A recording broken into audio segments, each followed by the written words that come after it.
Umunsi umwe wari ku cyumweru mu masaha y'ikigoroba, hari umudogiteri, umwavoka n'umwana w'umuhungu muto wari kumwe n'umupasiteri. Mbahaye ikaze kuri Kirabo TV, mugubwe neza cyane rwose. Tugiye kuganira story yabaye hagati y'aba bantu mbabwiye, turebe uko byabagendekeye. Haravamo inama nyinshi zishobora kugufasha mu buzima bwawe bwa buri munsi. Kurikirana iki kiganiro, kurikirana iyi nkuru, iraguryohera rwose, iragufasha cyane. Bakiri muri urwo rugendo rwabo rero, bataragera naho bajya rwose, bakirimo kugenda, indege iza kugira ikibazo mu kirere. Igirira ikibazo mu kirere, moteri igira ibibazo. Reka turebere hamwe icyo kibazo baje kucyitwaramo gute. N'iki bakoze kugira ngo babashe kurokoka aho hantu. Ni iyihe nama ushobora kungukiramo aho ngaho muri ibyo bibazo bahagiriye. Nk'uko mubizi rero, iyo amagara atewe hejuru, buri umwe agerageza gusama, akagerageza kurokora ubuzima bwiwe. Reka turebere hamwe abangaba babyitwayemo gute. Ese buri umwe yagerageje kwirwanaho ubwe cyangwa bafatanyirije hamwe? Kurikirana iki kiganiro kiragufasha cyane gusobanukirwa byinshi mu buzima bwa muntu. Ntibyatinze rero, muri icyo kibazo bari barimo, pilot ari we mutwazi w'indege yarasimbutse, ariko abasigira imitaka 3 kugira ngo nabo babashe gusohoka. Ababwira ati mugerageze musimbuke, bibaye byiza mwasimbuka rwose mukarokora ubuzima bwanyu namwe, kuko we ubwe yari amaze gusohoka.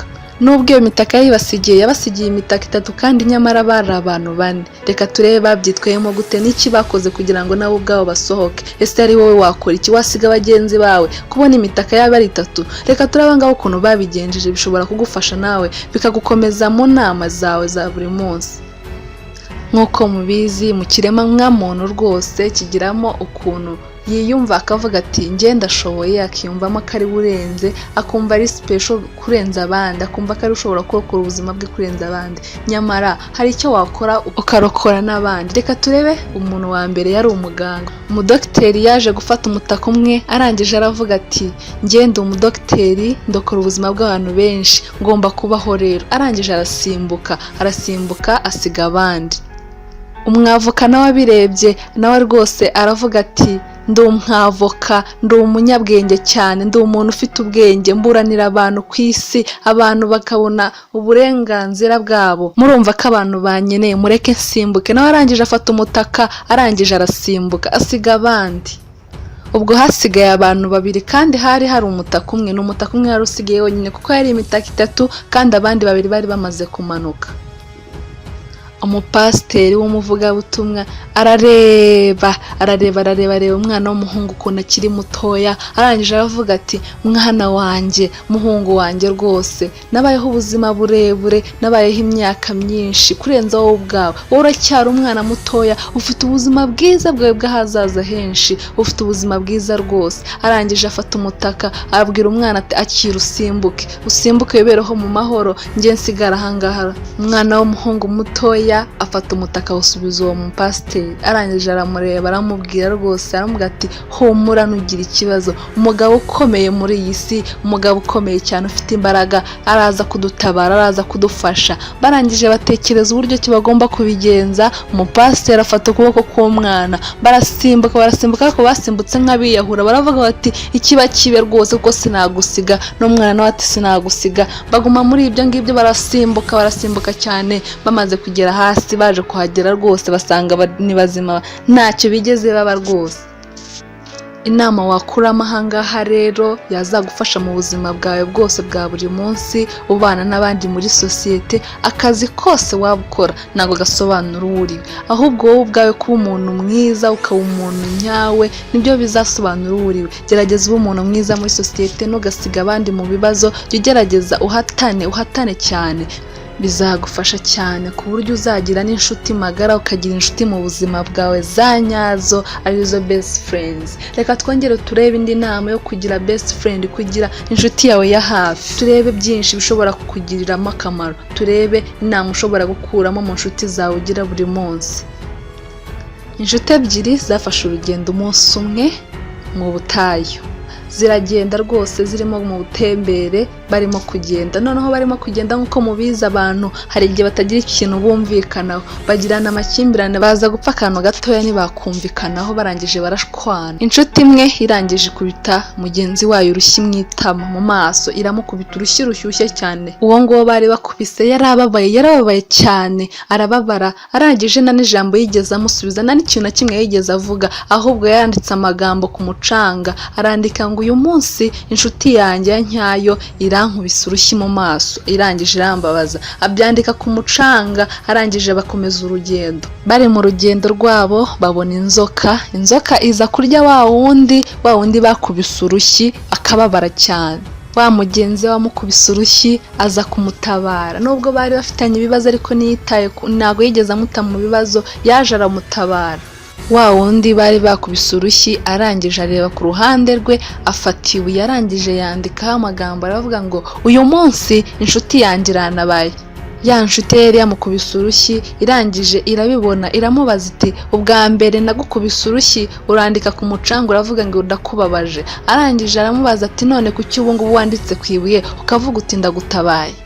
Uwo nguwo wari wakubiswe, undi bari bakubise urushyi, arangije aramusubiza ati iyo abantu batubabaje, inshuti zacu twakundaga zikatubabaza, tubyandika ku mucanga hahandi aho umuyaga uza ukaza ukabitwara. Ibyo ngibyo nibyo bisobanura kubabarira, kuko uhita ubyibagirwa, umucanga uhita ubisiba bigasibangana. Ni nako nanjye byari bisobanuye uwo munsi.